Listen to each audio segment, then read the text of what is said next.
أعوذ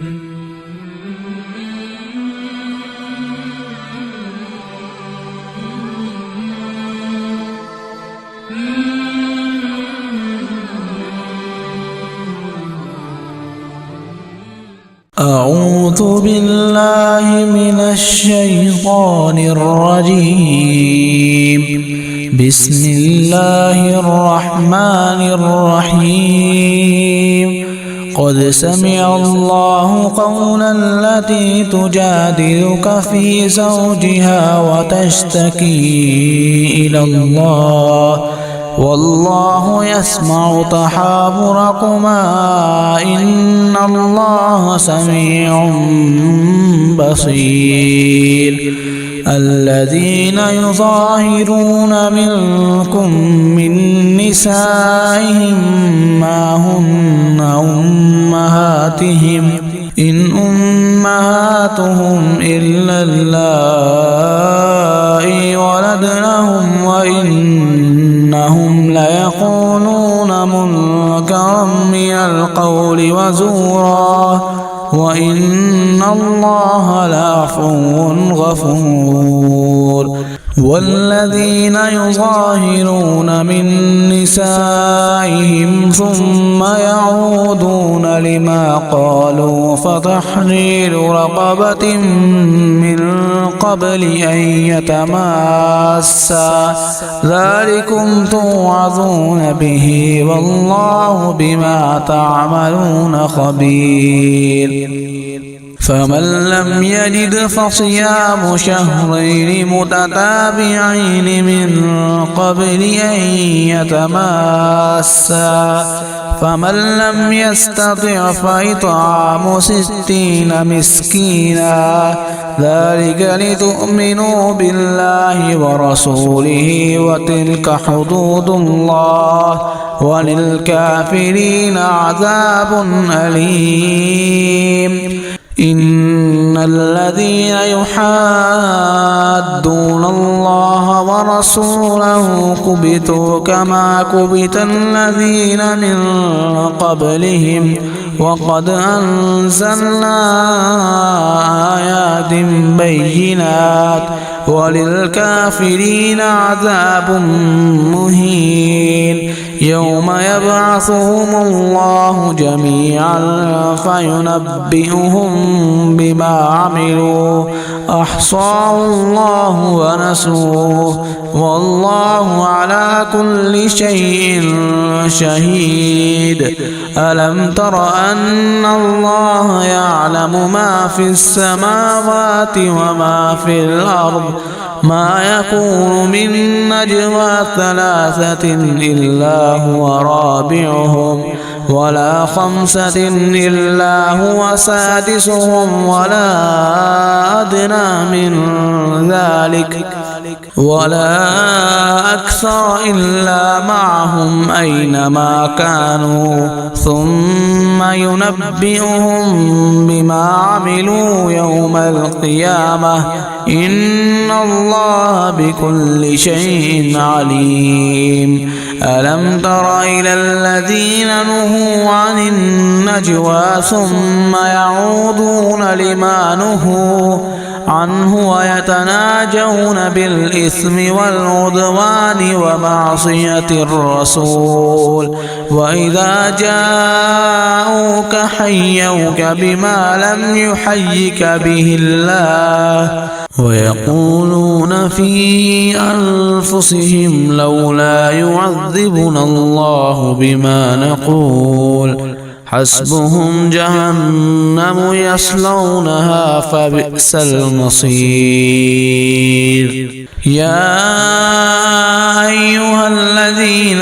آمنوا إذا تناجيتم فلا تتناجوا بالإثم والعدوان ومعصية الرسول وتناجوا بالبر والتقوى واتقوا الله الذي إليه تحشرون. إنما النجوى من الشيطان ليحزن الذين آمنوا وليس بضارهم شيئا إلا بإذن الله وعلى الله فليتوكل المؤمنون. يا أيها الذين آمنوا إذا قيل لكم تفسحوا في المجالس فافسحوا يفسح الله لكم وإذا قيل انشزوا فانشزوا يرفع الله الذين آمنوا منكم والذين أوتوا العلم درجات والله بما تعملون خبير. يا أيها الذين آمنوا إذا ناجيتم الرسول فقدموا بين يدي نجواكم صدقة ذلك خير لكم وأطهر فإن لم تجدوا فإن الله غفور رحيم. أأشفقتم أن تقدموا بين يدي نجواكم صدقات فإذ لم تفعلوا وتاب الله عليكم فأقيموا الصلاة وآتوا الزكاة وأطيعوا الله ورسوله والله خبير بما تعملون. ألم تر إلى الذين تولوا قوما غضب الله عليهم ما هم منكم ولا منهم ويحلفون على الكذب وهم يعلمون أعد الله لهم عذابا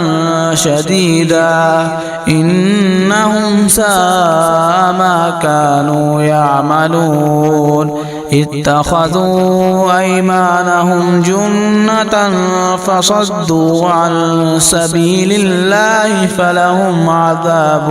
مهين. لن تغني عنهم أموالهم ولا أولادهم من الله شيئا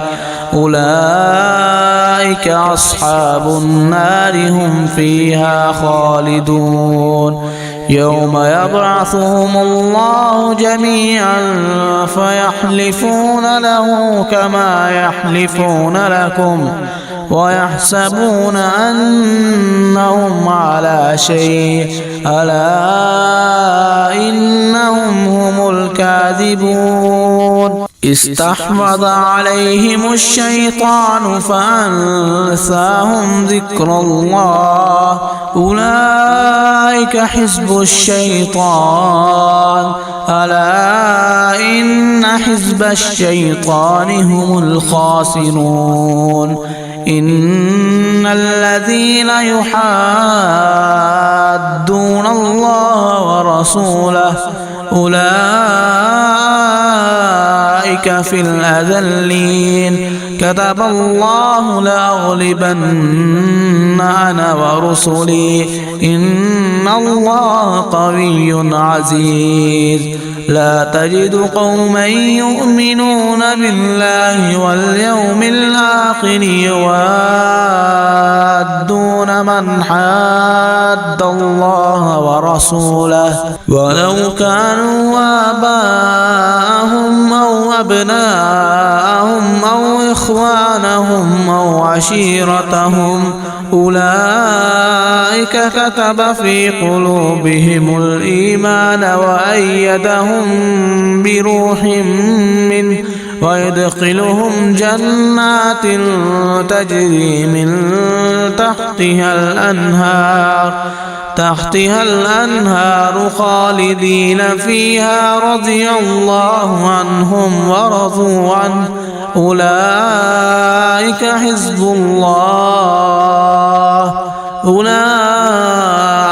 حزب الله ألا إن حزب الله هم المفلحون. بسم الله الرحمن الرحيم. سبح لله ما في السماوات وما في الأرض وهو العزيز الحكيم. هو الذي أخرج الذين كفروا من أهل الكتاب من ديارهم لأول الحشر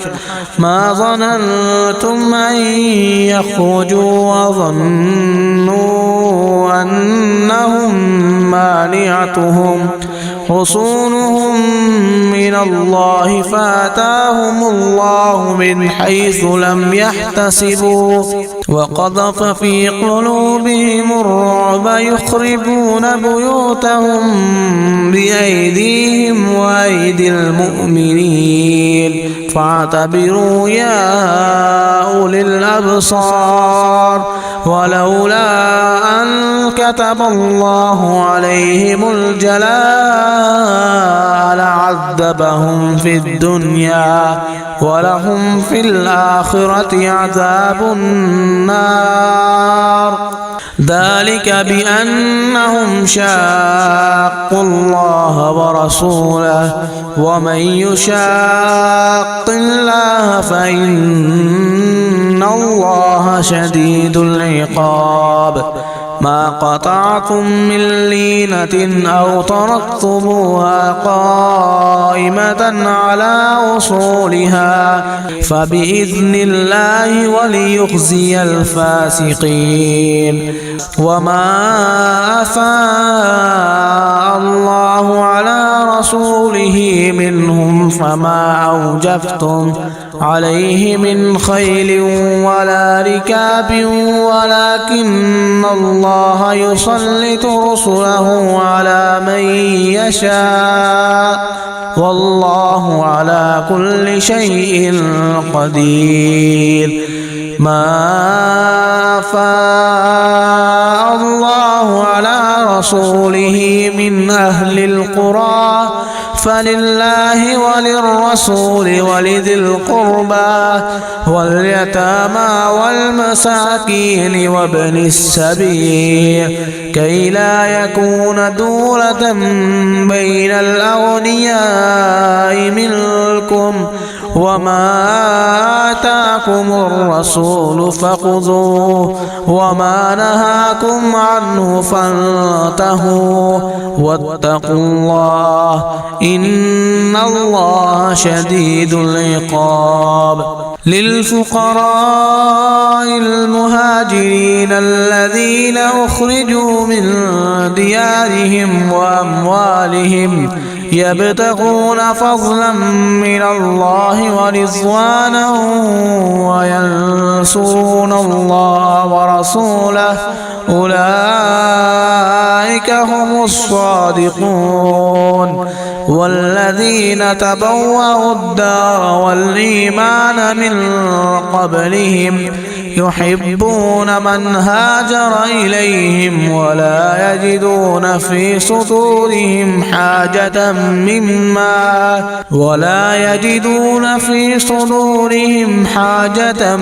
مما أوتوا ويؤثرون على أنفسهم ولو كان بهم خصاصة ومن يوق شح نفسه فأولئك هم المفلحون. والذين جاءوا من بعدهم يقولون ربنا اغفر لنا ولإخواننا الذين سبقونا بالإيمان ولا تجعل في قلوبنا غلا للذين آمنوا ربنا إنك رؤوف رحيم. ألم تر إلى الذين نافقوا يقولون لإخوانهم الذين كفروا من أهل الكتاب لئن أخرجتم لنخرجن معكم ولا نطيع فيكم أحدا أبدا وإن قوتلتم لننصرنكم والله يشهد إنهم لكاذبون. لئن أخرجوا لا يخرجون معهم ولئن قوتلوا لا ينصرونهم ولئن نصروهم ليولون الأدبار ثم لا ينصرون لأنتم أشد رهبة في صدورهم من الله ذلك بأنهم قوم لا يفقهون لا يقاتلونكم جميعا إلا في قرى محصنة أو من وراء جدر بأسهم بينهم شديد تحسبهم جميعا وقلوبهم شتى ذلك بأنهم قوم لا يعقلون كمثل الذين من قبلهم قريبا ذاقوا وبال أمرهم ولهم عذاب أليم كمثل الشيطان إذ قال للإنسان اكفر فلما كفر قال إني بريء منك إني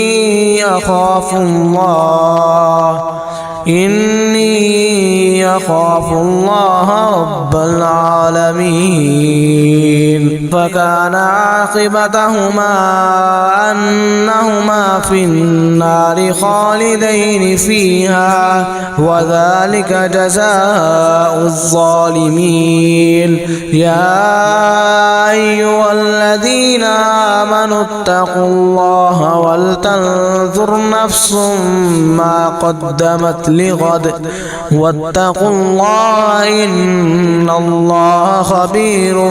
بما تعملون ولا تكونوا كالذين نسوا الله فأنساهم أنفسهم أولئك هم الفاسقون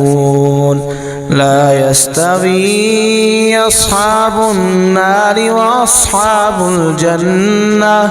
أصحاب الجنة هم الفائزون لو أنزلنا هذا القرآن على جبل لرأيته خاشعا متصدعا من خشية الله وتلك الأمثال نضربها للناس لعلهم يتفكرون هو الله الذي لا إله إلا هو عالم الغيب والشهادة هو الرحمن الرحيم هو الله الذي لا إله إلا هو الملك القدوس السلام المؤمن المهيمن العزيز الجبار المتكبر سبحان الله عما يشركون هو الله الخالق البارئ المصور له الأسماء الحسنى يسبح له ما في السماوات والأرض وهو العزيز الحكيم بسم الله الرحمن الرحيم يا أيها الذين آمنوا لا تتخذوا عدوي وعدوكم أولياء تلقون إليهم بالمودة وقد كفروا بما جاءكم من الحق يخرجون الرسول وإياكم أن تؤمنوا بالله ربكم إن كنتم خرجتم جهادا في سبيلي وابتغاء مرضاتي تسرون إليهم بالمودة وأنا أعلم بما أخفيتم وما أعلنتم ومن يفعله منكم فقد ضل سواء السبيل إن يثقفوكم يكونوا لكم أعداء ويبسطوا إليكم أيديهم وألسنتهم بالسوء وودوا لو تكفرون لن تنفعكم أرحامكم ولا أولادكم يوم القيامة يفصل بينكم والله بما تعملون بصير قد كانت لكم أسوة حسنة في إبراهيم والذين معه إذ قالوا لقومهم إنا براء منكم ومما تعبدون من دون الله كفرنا بكم وبدا بيننا وبينكم العداوة والبغضاء أبدا حتى تؤمنوا بالله وحده إلا قول إبراهيم لأبيه لأستغفرن لك وما أملك لك من الله من شيء ربنا عليك توكلنا وإليك أنبنا وإليك المصير ربنا لا تجعلنا فتنة للذين كفروا واغفر لنا ربنا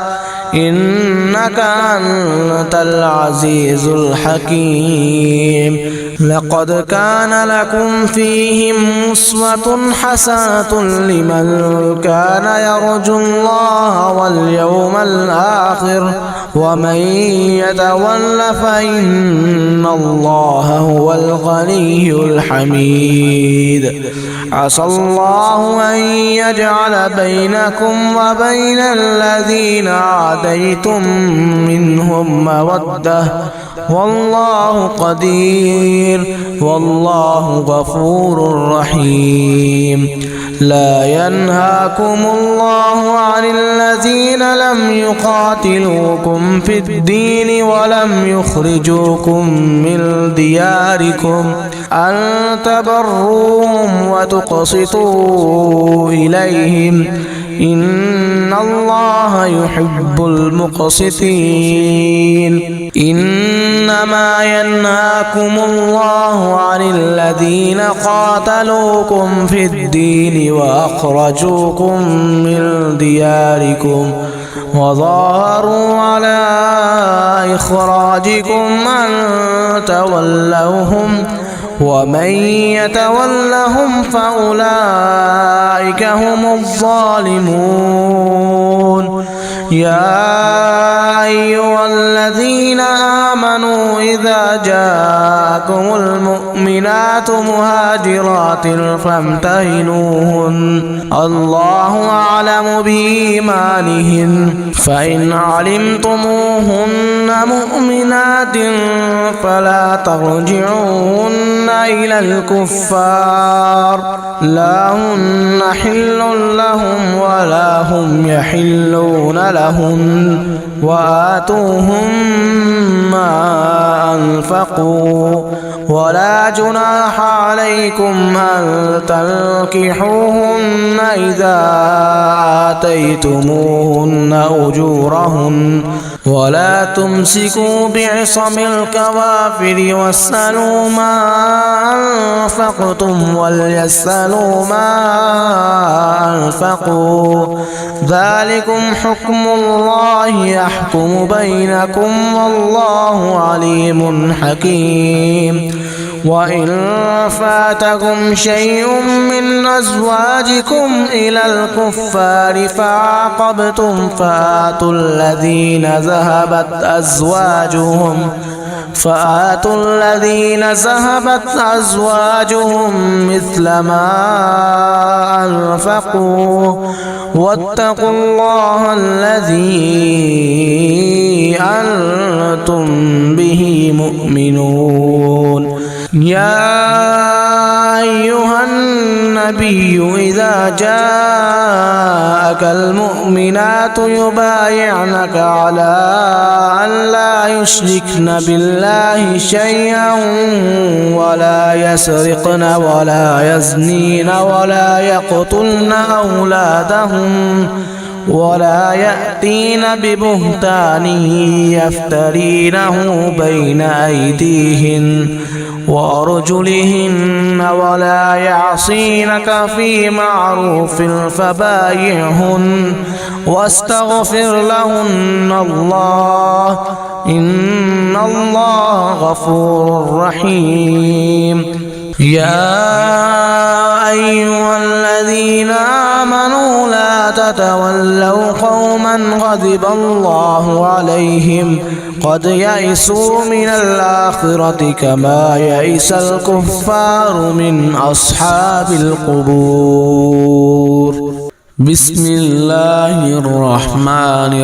الرحيم. سبح لله ما في السماوات وما في الأرض وهو العزيز الحكيم. يا أيها الذين آمنوا لم تقولون ما لا تفعلون كبر مقتا عند الله أن تقولوا ما لا تفعلون إن الله يحب الذين يقاتلون في سبيله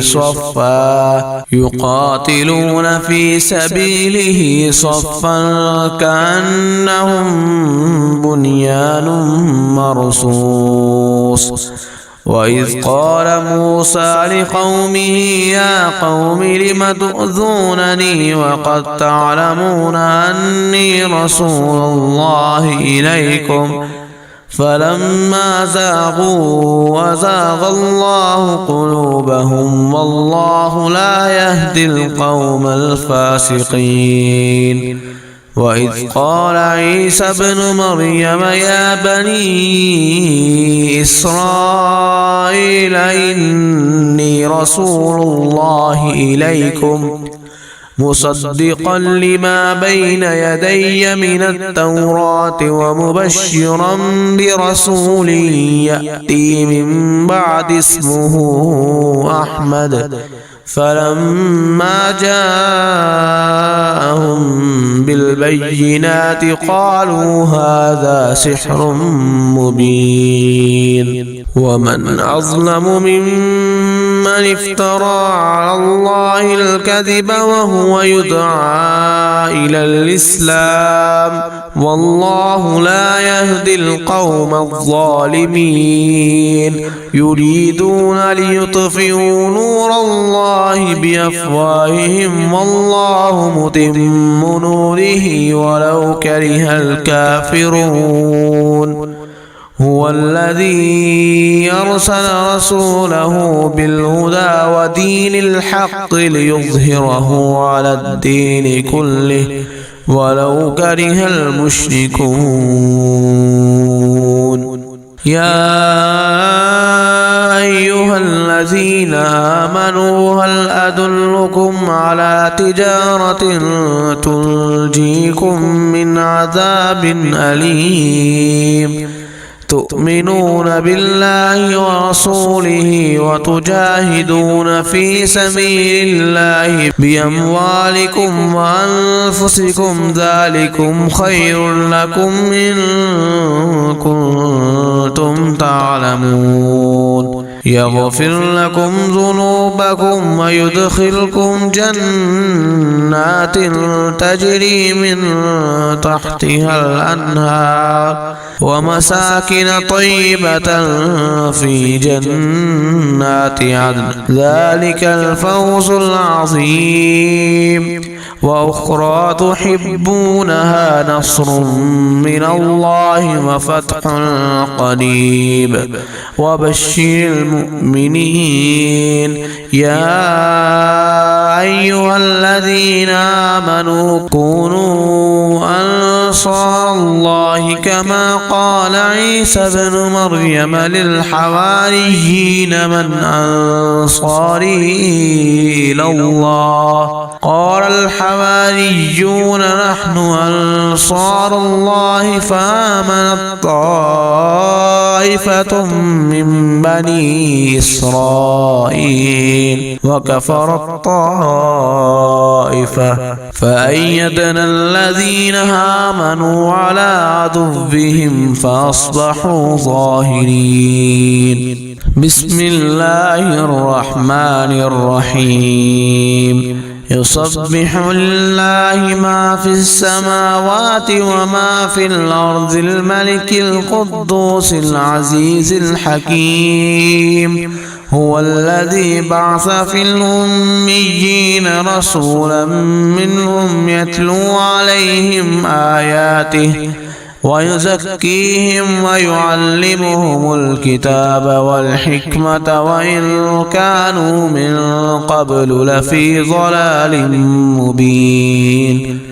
وآخرين منهم لما يلحقوا بهم وهو العزيز الحكيم. ذلك فضل الله يؤتيه من يشاء والله ذو الفضل العظيم. مثل الذين حملوا التوراة ثم لم يحملوها كمثل الحمار يحمل أسفارا بئس مثل القوم الذين كذبوا بآيات الله والله لا يهدي القوم الظالمين.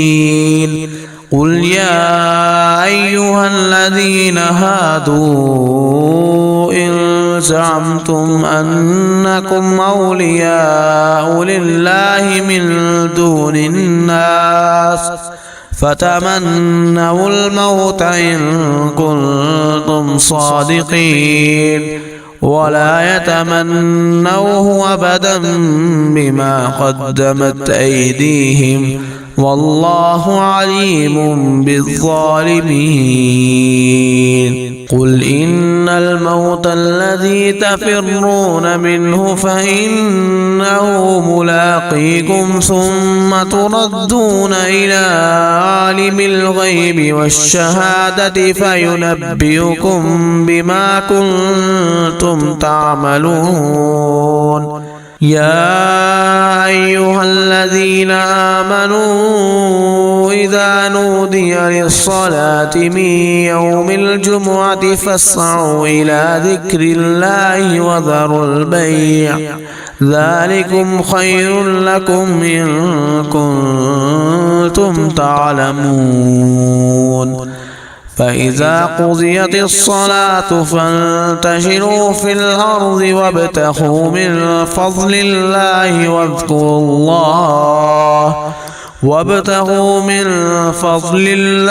واذكروا الله كثيرا لعلكم تفلحون. وإذا رأوا تجارة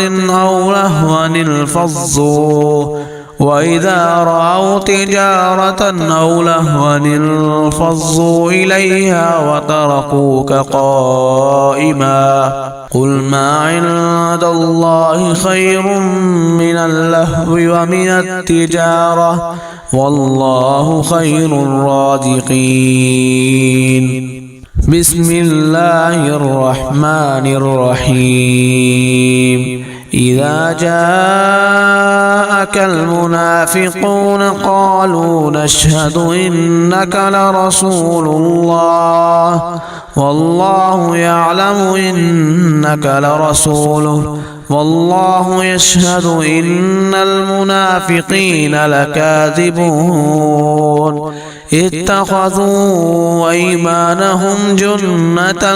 فصدوا عن سبيل الله إنهم ساء ما كانوا يعملون. ذلك بأنهم آمنوا ثم كفروا فتبع على قلوبهم فهم لا يفقهون.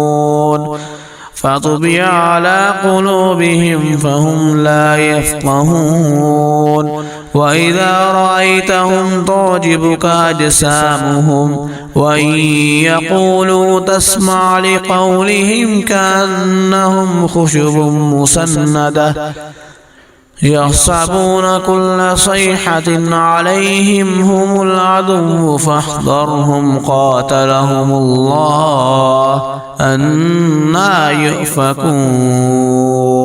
وإذا قيل لهم تعالوا يستغفر لكم رسول الله لووا رؤوسهم ورأيتهم يصدون وهم مستكبرون سواء عليهم استغفرت لهم أم لم تستغفر لهم لن يغفر الله لهم إن الله لا يهدي القوم الفاسقين هم الذين يقولون لا تنفقوا على من عند رسول الله حتى ينفضوا ولله خزائن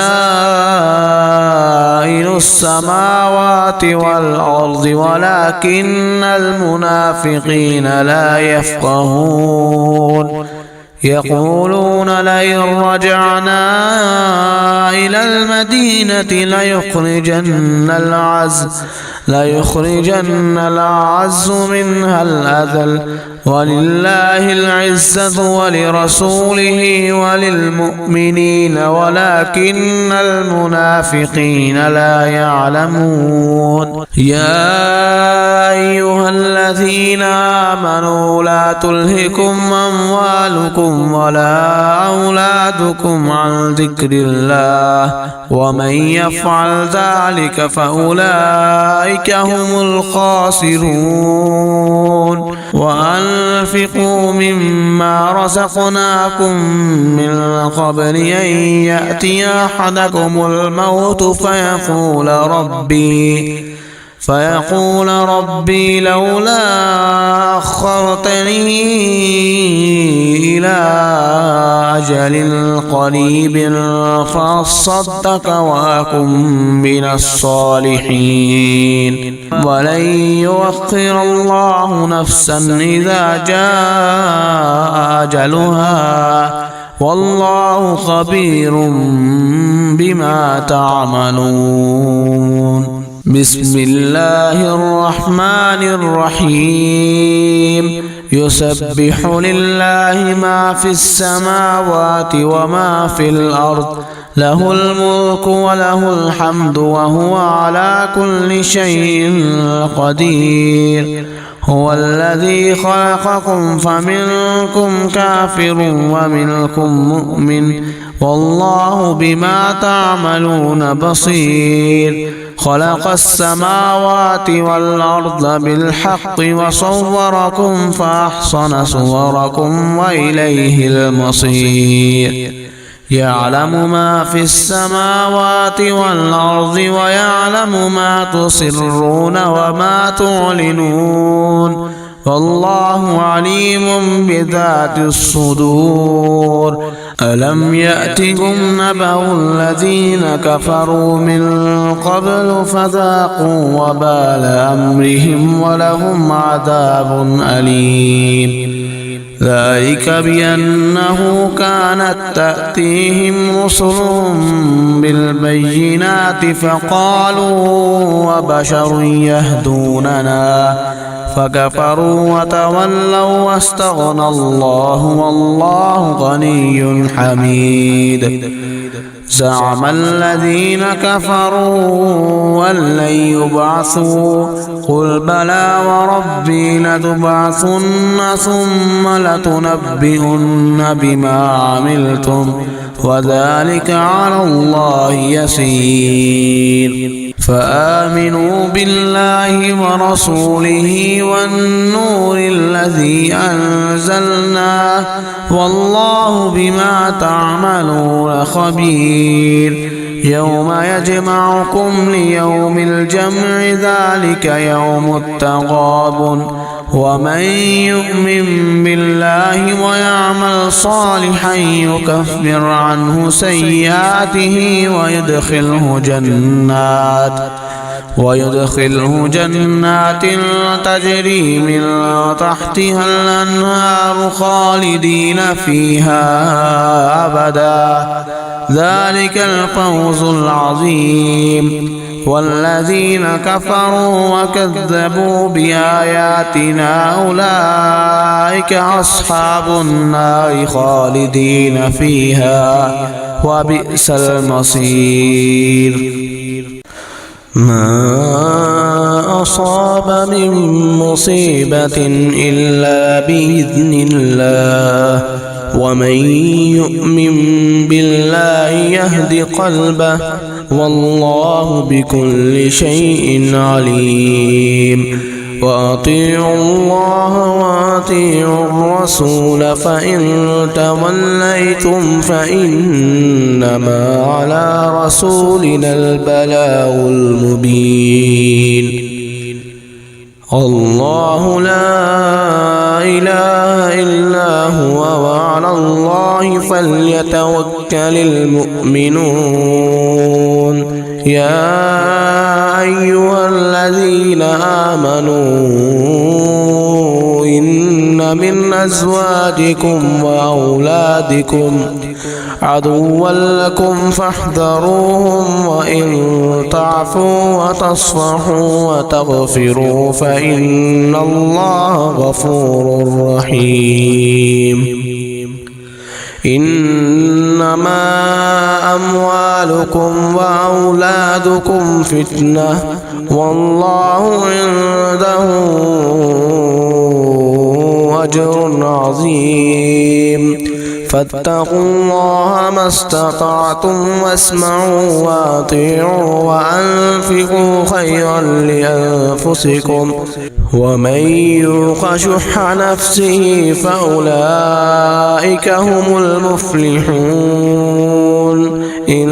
تقرضوا الله قرضا حسنا يضاعفه لكم ويغفر لكم، والله شكور حليم. عالم الغيب والشهادة العزيز الحكيم. بسم الله الرحمن الرحيم. يا أيها النبي إذا طلقتم النساء فطلقوهن لعدتهن وأحصوا العدة، واتقوا الله ربكم لا تخرجوهن من بيوتهن ولا يخرجن إلا أن يأتين بفاحشة مبينة، وتلك حدود الله،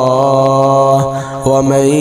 يتعد حدود الله فقد ظلم نفسه، لا تدري لعل الله يحدث بعد ذلك أمرا. فإذا بلغن أجلهن فأمسكوهن بمعروف أو فارقوهن بمعروف، وأشهدوا ذوي عدل منكم وأقيموا الشهادة لله، ذلكم يوعظ به من كان يؤمن بالله واليوم الآخر، ومن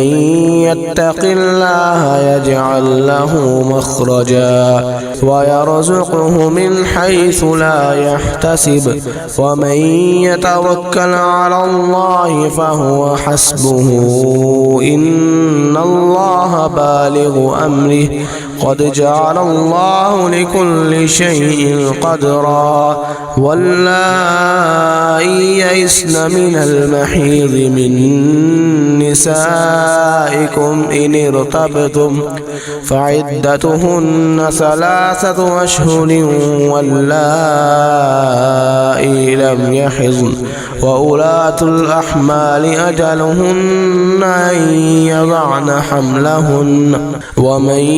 يتق الله يجعل له من أمره يسرا ذلك أمر الله أنزله إليكم ومن يتق الله يكفر عنه سيئاته ويعظم له أجرا أسكنوهن من حيث سكنتم من وجدكم ولا تضاروهن لتضيقوا عليهن وإن كن أولات حمل فأنفقوا عليهن حتى يضعن حملهن فإن أرضعن لكم فآتوهن أجورهن وأتمروا بينكم بمعروف وإن تعاسرتم فسترضع له أخرى لينفق ذو سعة من سعته ومن قدر عليه رزقه فلينفق مما آتاه الله لا يكلف الله نفسا إلا ما آتاها سيجعل الله بعد عسر يسرا وكأي من قرية عتت عن أمر ربها ورسله فحاسبناها حسابا شديدا وعذبناها عذابا نكرا فذاقت وبال أمرها وكان عاقبة أمرها خسرا أعد الله لهم عذابا شديدا فاتقوا الله يا أولي الألباب الذين آمنوا قد أنزل الله إليكم ذكرا رسولا يتلو عليكم آيات الله مبينات ليخرج الذين آمنوا وعملوا الصالحات من الظلمات إلى النور ومن يؤمن بالله ويعمل صالحا يدخله جنات تجري من تحتها الأنهار خالدين فيها أبدا قد أحسن الله له رزقا الله الذي خلق 7 سماوات ومن الأرض مثلهن يتنزل الأمر بينهن لتعلموا أن الله على كل شيء قدير وأن الله قد أحاط بكل شيء علما بسم الله الرحمن الرحيم يا أيها النبي لم تحرم ما أحل الله لك تبتغي مرضات أزواجك والله غفور رحيم قد فرض الله لكم تحلة أيمانكم والله مولاكم وهو العليم الحكيم وإذ أسر النبي إلى بعض أزواجه حديثا فلما نبأت به وأظهره الله عليه عرف بعضه وأعرض عن بعض فلما نبأها به قالت من أنبأك هذا قال نبأني العليم الخبير إن تتوبا إلى الله فقد صغت قلوبكما وإن تظاهر عليه فإن الله هو مولاه وجبريل وصالح المؤمنين والملائكة بعد ذلك ظهير عسى ربه إن طلقكن أن يبدله أزواجا خيرا منكن مسلمات مؤمنات قانتات تائبات عابدات سائحات سيبات وأبكارا يا أيها الذين آمنوا قوا أنفسكم وأهليكم نارا وقودها الناس والحجارة عليها ملائكة غلاظ شداد لا يعصون الله ما أمرهم ويفعلون ما يؤمرون يا أيها الذين كفروا لا تعتذروا اليوم إنما تجزون ما كنتم تعملون يا أيها الذين آمنوا توبوا إلى الله توبة نصوحا عسى ربكم أن يكفر عنكم سيئاتكم ويدخلكم جنات تجري من تحتها الأنهار يوم لا يخزي الله النبي والذين آمنوا معه نورهم يسعى بين أيديهم وبأيمانهم يقولون ربنا أتمم لنا نورنا واغفر لنا إنك على كل شيء قدير يا أيها النبي جاهد الكفار والمنافقين واغلظ عليهم ومأواهم جهنم وبئس المصير ضرب الله مثلا للذين كفروا امرأة نوح وامرأة لوط كانتا تحت عبدين من عبادنا صالحين فخانتاهما فلم يغنيا عنهما من الله شيئا وقيل ادخلا النار مع الداخلين وضرب الله مثلا للذين آمنوا امرأة فرعون إذ قالت رب ابن لي عندك بيتا في الجنة ونجني من فرعون وعمله ونجني من القوم الظالمين ومريم ابنة عمران التي أحصنت فرجها فنفخنا فيه من روحنا وصدقت بكلمات ربها وكتبه وكانت من القانتين.